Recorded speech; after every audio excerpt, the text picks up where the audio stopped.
मेरा नाम रविंद्र सिंह है और आप देख रहे हैं the state sentinel. Jammu Kashmir UT में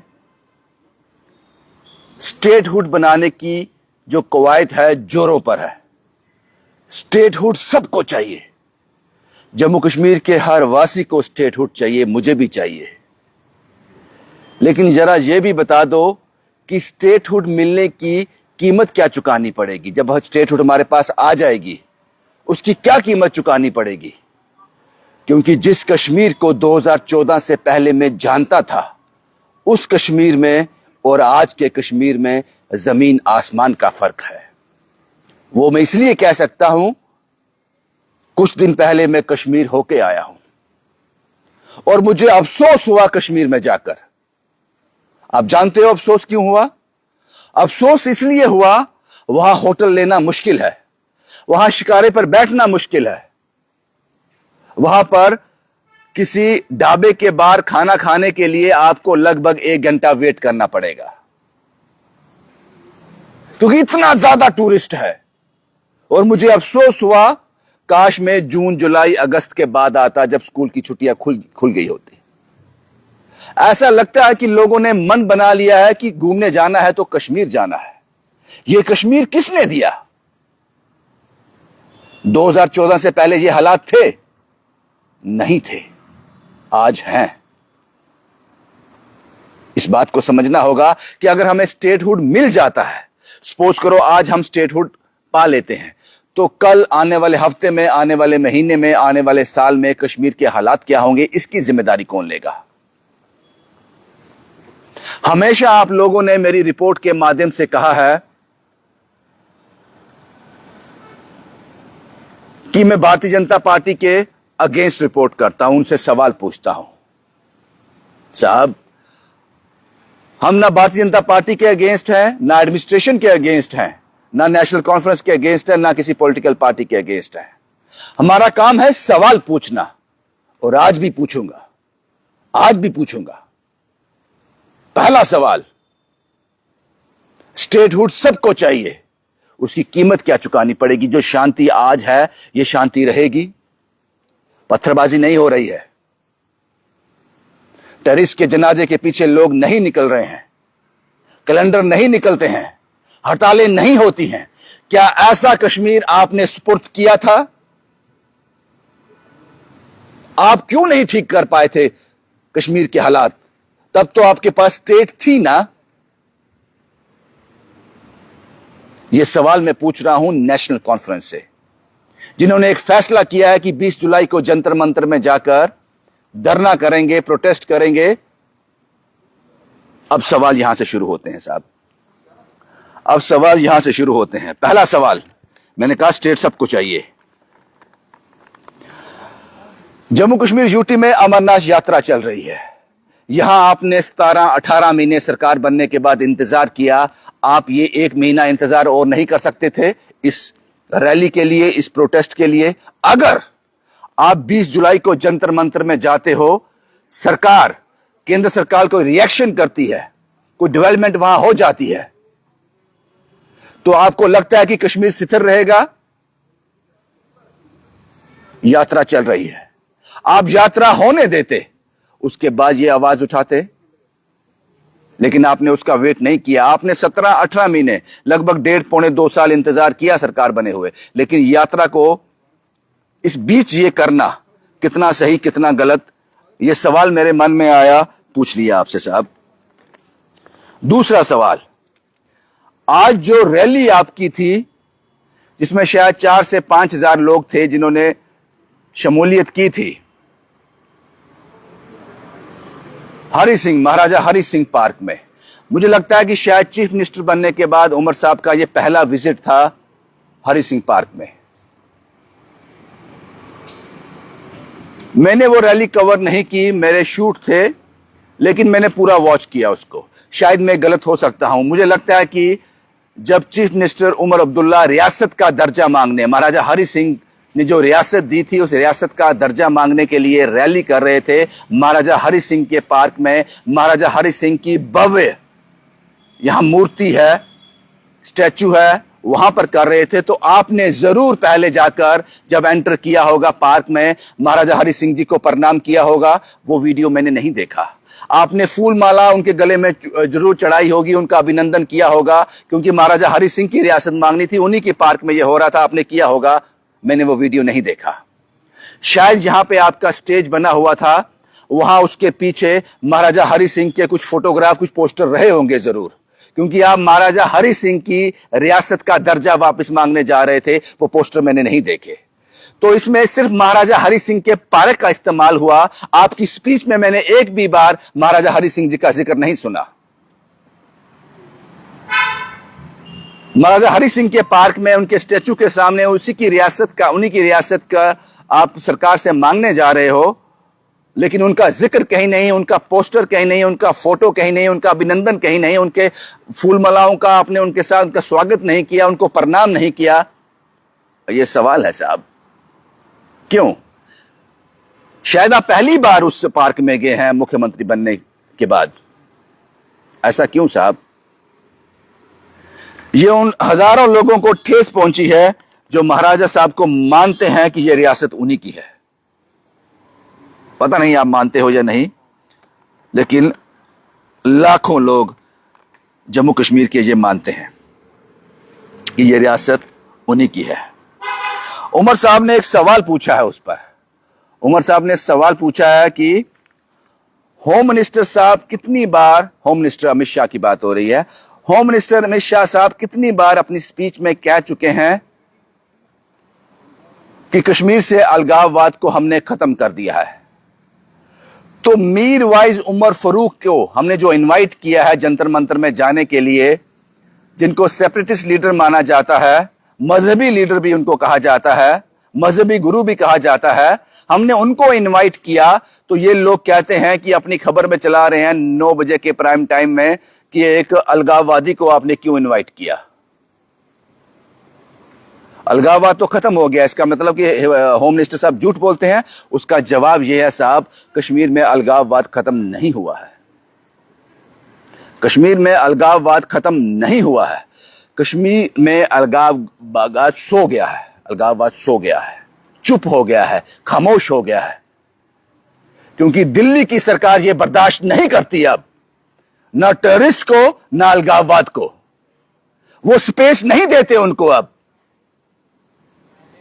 इसलिए खत्म नहीं हुआ है साहब। वो सोच कहीं ना कहीं अभी जिंदा है, लेकिन उनकी आवाज को, उस आग को हवा नहीं मिल रही है। दिल्ली ने उन पर अपनी पकड़ बना के रखी हुई है। उमर साहब, अलगाववाद जो खत्म होगा, यह एक सोच है, सोची समझी साजिश है। यह इंसानों के साथ ही जाएगी साहब, ऐसे सोच खत्म नहीं होगी। वो अभी जिंदा है कश्मीर में, लेकिन ताकत छिन गई है उनसे। उनके पास जो ताकत थी वो खत्म हो गई है, वो दिल्ली ने खत्म कर दी है, और इसका जवाब ये है। और दूसरा बात, आपने मीर वाइज उमर फारूक को इनवाइट किया, महराज मलिक को इनवाइट नहीं किया। ऐसा क्यों? महराज मलिक साहब एक चुनिंदा विधायक हैं, डोडा के लोगों ने उनको चुना है, आपके विधानसभा का हिस्सा है वो। उनको इनवाइट नहीं किया आपने, मीर वाइज उमर फारूक को इनवाइट किया, और उसका जस्टिफिकेशन भी आपने दिया। सवाल तो हैं साहब, सवाल तो बहुत सारे हैं, सवाल बहुत सारे हैं। एक और सवाल है, उमर साहब ने कहा, यह मुश्किल खड़ी कर दी उमर साहब ने उस शख्स के लिए। उन्होंने कहा, मेरा जम्मू का एक एमएलए, जम्मू का एक एमएलए। अब सुई कहां कहां जाएगी? जम्मू के कितने एमएलए हैं जो नेशनल कॉन्फ्रेंस में हैं, जो नेशनल कॉन्फ्रेंस सरकार में हैं? सुरेंद्र चौधरी साहब, सतीश शर्मा जी, रामेश्वर सिंह, या फिर एक दो और होंगे। उन्होंने कहा कि जम्मू का एक एमएलए मुझसे कहते हैं आकर, सुप्रीम कोर्ट के एक वकील जो भारतीय जनता पार्टी के आला ओहदे पे हैं, वो मुझसे कहते हैं हमारे साथ आ जाओ, 20 से 30 करोड़ भी मिलेंगे, मिनिस्ट्री भी मिलेगी और रियासत का दर्जा भी मिल जाएगा। और भारतीय जनता पार्टी ने कहा है कि हम इसको डेफेमेशन का केस की तरह देखेंगे, इसको लीगली प्रोसेस करेंगे। और मैं यकीन से कह सकता हूं कि उमर साहब ने झूठ नहीं बोला है। मैं यकीन से कह सकता हूं वो इस कद के नेता है कि वो झूठ नहीं बोल सकते, वो हवा में बातें नहीं करते हैं। ये जरूर किसी जम्मू के एमएलए ने जो नेशनल कॉन्फ्रेंस में उन्होंने जरूर कहा होगा, लेकिन अब ये उस एमएलए के लिए प्रॉब्लम हो गई। अगर कल को उमर को साहब को यह साबित करना पड़ा कि आप सच कह रहे हो या झूठ कह रहे हो, वो उस एमएलए का नाम भी बता देंगे। क्या पता उस एमएलए ने ऐसे ही अपना वफादारी दिखाने के लिए कहा हो, साहब हमें ऐसे ऐसे ऑफर आते हैं, देखो हम आपके साथ हैं, हम वहां नहीं जा रहे, हमें ये बोलते हैं 20 से 30 करोड़, हमें ये बोलते हैं मिनिस्ट्री ले लो, हमें ये बोलते हैं रियासत का दर्जा भी दे देंगे, हमारे साथ आ जाओ। शायद उसने झूठ बोला हो उमर साहब से और उमर साहब ने इसको सच मान लिया, शायद ऐसा हुआ भी हो। लेकिन जब यह साबित करना पड़ेगा, जम्मू का वो एमएलए अब मुश्किल में आ जाएगा। इसलिए जब भी कोई बात इस तरह की करनी हो तो पहले थोड़ा सोच समझ लेना चाहिए। और एक बात और, उमर साहब को यह भी बताना चाहिए था कि स्टेट चाहिए क्यों, रियासत का दर्जा क्यों चाहिए। उनको उसके लिए पहले यह वचनबद्ध होना पड़ेगा कि जिस तरह से कश्मीर आप हमें दे रहे हो इस वक्त, अगर स्टेटहुड दे रहे हो, जिस तरह का कश्मीर दे रहे हो, यहां पर पांव रखने की जगह नहीं है, इतना टूरिस्ट है वहां पर। यहां पर अमरनाथ यात्रा बिल्कुल शांति से चल रही है, यहां पर इतना रश है कि मैंने कहा कि वो फड़ी लगाने वाला भी हजारों रुपए शाम को घर लेके जाता है। इस तरह का माहौल कश्मीर का दे रहे हैं। स्टेटहुड मिलने के बाद क्या आप इसकी गारंटी देते हो ये रहेगा? आप गारंटी देते हो पत्थरबाजी नहीं होगी, टेररिस्ट एक्टिविटी नहीं बदलेंगी, हड़तालें नहीं होंगी, कैलेंडर नहीं निकलेंगे, इस बात की गारंटी आप लेते हो? क्योंकि आप ये सब रोकने में असफल रहे हो, असफल रहे हो आप ये सब रोकने में। जब आप लोगों की सरकारें थी, आप कहते थे मुझे पता होता कि ये टेररिस्ट इस बिल्डिंग में है, मैं एनकाउंटर नहीं होने देता। उस वक्त की मुख्यमंत्री ने यह बात कही थी। पत्थरबाजी आम सी बात थी, आम सी बात। क्या आप ये गारंटी देते हो? और यह भी आपको बताना चाहिए कि स्टेटहुड नहीं है हमारे पास इस वक्त। कौन से ऐसे काम हैं जो नहीं हो रहे हैं, स्टेट मिलने के बाद होंगे? आपको इस पर भी बात करनी चाहिए थी, ये बताना चाहिए आपको। और कांग्रेस का क्या स्टैंड है? मीरवाइज उमर फारूक साहब जंतर मंतर में इस घेराव का, इस धरना प्रदर्शन का हिस्सा रहेंगे। क्या कांग्रेस के लोग भी इसमें शामिल होने जा रहे हैं? उनका क्या स्टैंड है इस पर? वो इस बारे में क्या सोचते हैं, इसका स्पष्टीकरण भी जरूर चाहिए। मैं उम्मीद करता हूं कि इसका स्पष्टीकरण मिल जाएगा। और उसके बाद कुछ देर पहले जो किताब का मसला सामने आया था, जिस किताब में टेररिस्ट को शहीद बताया गया था, जिस टेररिस्ट किताब में भारत को आईओके, इंडियन ऑक्युपाइड कश्मीर बताया गया था, स्टेटहुड्स मिलने से पहले ये के जूती है, अभी वो किताब आई थी, उस पर जिम्मेदारी कौन लेने जा रहा है? अगर आप कहते हो कि नीट का पेपर लीक हुआ है, union education minister Dharmendra Pradhan को इस्तीफा देना चाहिए, ये डिमांड करते हो आप लोग, चिल्ला रहे हो आप लोग, उसी के रेसिप्रोकल में, उसी के अपोजिट में क्या आपको नहीं लगता ये किताब स्कूल की लाइब्रेरी तक जाने वाली थी? ऐसे ऑर्डर आ गए थे, इस पर कौन इस्तीफा देने वाला है? जिसको सस्पेंड कर रहे हो वो दोषी नहीं है साहब, वो लोग तो सिर्फ आपका ऑर्डर मान रहे थे। आप वो सस्पेंशन कर जस्टिफिकेशन नहीं दे सकते। छोटे मुलाजिम को सस्पेंड, उन्होंने तो सिर्फ किताब को, आपके ऑर्डर जो आपने ऑर्डर दिए वो काम कर रहे थे। अगर वो आपका ऑर्डर नहीं मानते तब भी सस्पेंड होते, मान लिया तब भी सस्पेंड हो रहे हैं। सिर्फ 2 लोगों को रिजाइन करना चाहिए इसमें, 2 टॉप के लोगों को। ये छोटे मुलाजिम को इसका भुगतान मत करो। एक बात ये होगी।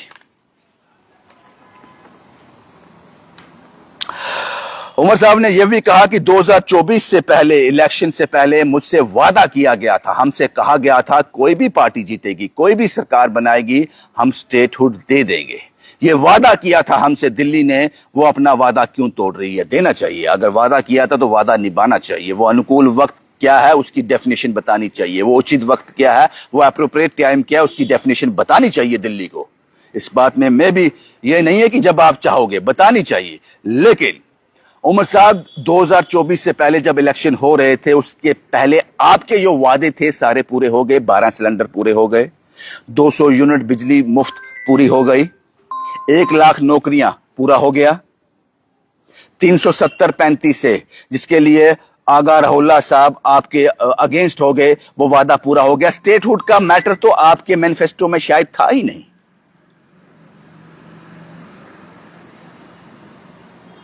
नहीं था। 370 पर आप बात नहीं कर रहे, 35 ए पर आप बात नहीं कर रहे, वो 12 सिलेंडर पे आप बात नहीं कर रहे, 1 लाख नौकरियों पर आप बात नहीं कर रहे। बहुत से ऐसे और वादे हैं जो पूरे नहीं हुए अभी तक। आप कहोगे मेरे पास स्टेट नहीं है इसलिए पूरा नहीं हो रहा। साहब, केजरीवाल एग्जाम्पल है। दिल्ली में जब वो चीफ मिनिस्टर थे, उन्होंने ये सब किया था, वो भी यूटी थी, उनके पास स्टेट नहीं थी। आज पंजाब में केजरीवाल क्या नहीं दे रहा, आम आदमी पार्टी क्या नहीं दे रही। इसलिए ये मत कहो कि हमारे पास स्टेट नहीं है। और मैंने आपसे ये सवाल पूछा है, अगर स्टेट होती तो क्या बदलेगा? अगर आज स्टेट मिल जाती है तो बदलेगा क्या? और दूसरा साहब, आपने कहा, सवाल बहुत सारे हैं, वक्त कम होता है। आपने कहा